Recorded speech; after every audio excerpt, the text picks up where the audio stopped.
Two big things. I'm Stephen Means, and that's Stefan Krajisnik, and this is the video version of Buckeye Talk. Unless you're actually listening to the full pod, then you're just listening to the full pod. And if you're not, if you're watching on YouTube, then go subscribe to Buckeye Talk and listen to that wherever you find podcasts. And get the text, 614-350-3315. This is where every single week Stefan and I come on and we talk about the things we're just thinking about as we talked to Ryan Day on Tuesday ahead of game weeks. And Ohio State's back on the field this Saturday to play Washington as Big Ten play is officially underway for Ohio State. Stefan, what are you thinking about asking Ryan Day on Tuesday? Yeah, I think the biggest thing is right now is, Lorenzo Styles' status and what Ohio State wants to do around that, right? And even if Lorenzo is playing, I think one of the big questions is how do you slow down what Washington has a slot receiver, right? And the talent that they have there with Boston and the things that they can do, to kind of to light up a defense, right? Washington's offense has looked good through 3 games and capped by their win in the Apple Cup. And Boston is a big reason for that. And the connection that him and Damon Williams have together is very explosive. So slowing down the run game and keeping Damon Williams contained is obviously going to be a big thing. But if Lorenzo Styles isn't playing, how do they want to go about that, right? Is it Jermaine moving into the slot and Devin Sanchez, getting a starting role? Is it Jermaine and Davison staying where they are, and a guy like Bryce West gets some more playing time? Or, I don't think you're going to start and play Caleb Downs at the nickel like an entire game. But I think maybe that's something you incorporate a bit of, right? Maybe there's snaps every now and then where Caleb's the nickel and Malik Hartford's on the field with Jalen McLean at safety. There's a ton of different ways that they can do it. Obviously, if Lorenzo Styles is healthy and still has that starting spot, we'll see him at nickel the same way that we have, throughout the season. But I think the big question right now is what is his status, and whether he's playing or not, how do you address that? What do you do there? Because the play hasn't been, even when he's been healthy, it hasn't been pristine, right? Like we saw the big play against Ohio, right? And even if Lorenzo's healthy, do they maybe try to work around that and find different guys to put into the game, or find ways to get Devin Sanchez on the field more outside of just those dime packages? So Lorenzo's status, along with what they plan on doing as slot, frankly, I think could decide this game, let alone, be an important thing for Ohio State moving forward. I feel like that's going to be a question mark even when Lorenzo gets back. Like, what do they do every week with that? Because they have the options. It's just figuring out what their best options are. Because the first thing, obviously, with Washington's passing attack is slowing down Denzel Boston. But when Denzel Boston and Washington has 3 games of film, how much are they moving Denzel Boston around, or is he just a guy who's sticking out at the outside receiver? One, yes, the status of Lorenzo's health, but then also, regardless of that, what do you want to do going forward? Because you're going to play some pretty good receivers in the next couple of weeks here, and that starts on Saturday. I'll go offense then.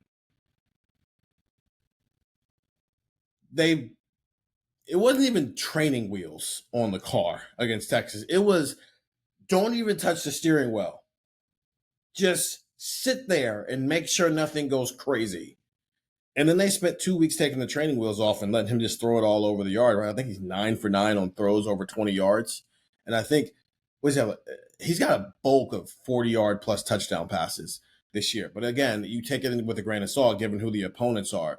Ryan Day admitted after the Texas game that they probably could have given Julian Sayin more if they wanted to. They probably could have opened it up more. They didn't want to do it in that game because it wouldn't have been fair to him. But in hindsight, they probably could have done it. Okay, we're here now, right? Big Ten play is upon us.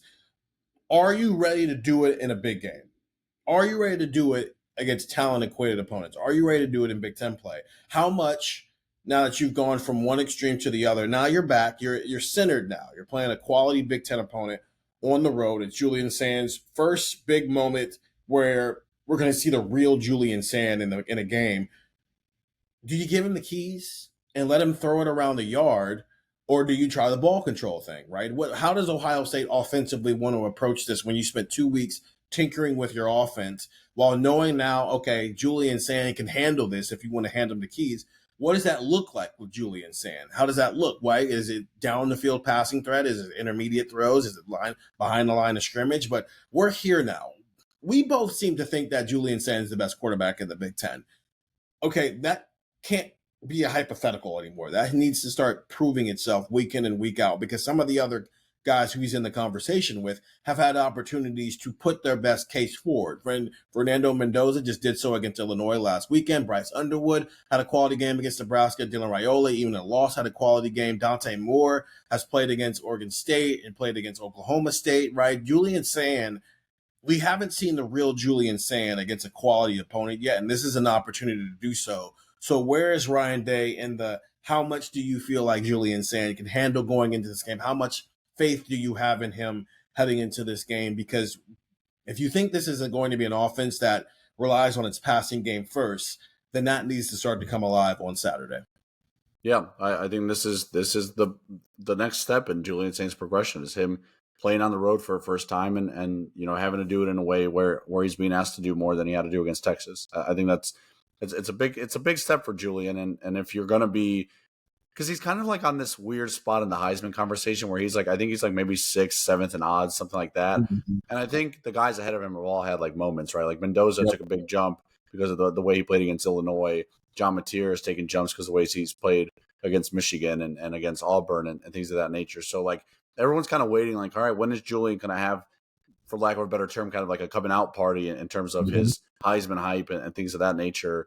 And this could be an opportunity for that. Put more on his plate. Let's see if he can handle it, right? And I think that's going to be a big test, especially with, if we still have some questions about Ohio State's running game, that makes, Julian Sayin's production more and more important, right? Like he's got to do more and more, to make sure this passing game is pristine if there are some questions about the running game. So yeah, that is going to be, that is definitely going to be something to watch this week. So yeah, I'm excited to see what that looks like with more on his plate. And I should say, you're right. I said Denzel Boston was their slot guy. He's not their slot guy, but they have used him in slot at times. I think week 1 he had like 8 snaps in the slot. So I'm sure they're going to move him around a bit. But whoever you put as slot, if it ends up being Jermaine, then that makes Devin Sanchez's test on the outside, right, even more important, because now that's a freshman who's stepping in to a bigger role and going up against, one of the best receivers in the Big Ten. So, yes, I wanted to make sure I got that right so people weren't thinking, hey, why isn't Denzel Boston in the slot at all? At Z the whole time. They're like, "What? You lied to me. You told me he was going to be in the slot.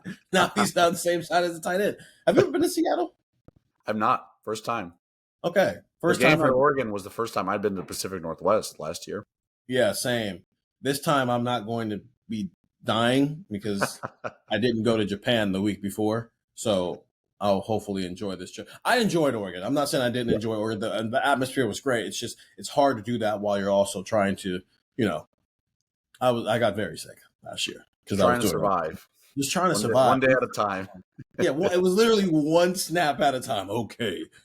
Will Kazmarek caught a pass. This time around, I'll get to enjoy it in its totality when we get out there. Get the text 614-350-3315. It's a 2-week free trial, $3.99. After that, and go listen to Buckeye Talk wherever you find podcasts. Unless you're already listening, then we appreciate you. And if you're watching, go listen to Buckeye Talk. We got a lot of fun stuff planned this week. We got a live show coming up. Ohio State back on the field on Saturday against Washington. It's the first time these two teams have played since the Rose Bowl and what was Urban Meyer's last game as the head coach before Ryan Day took over on January 1st, 2019. For Stefan Krajisnik, I'm Stephen Means. Talk to you guys later.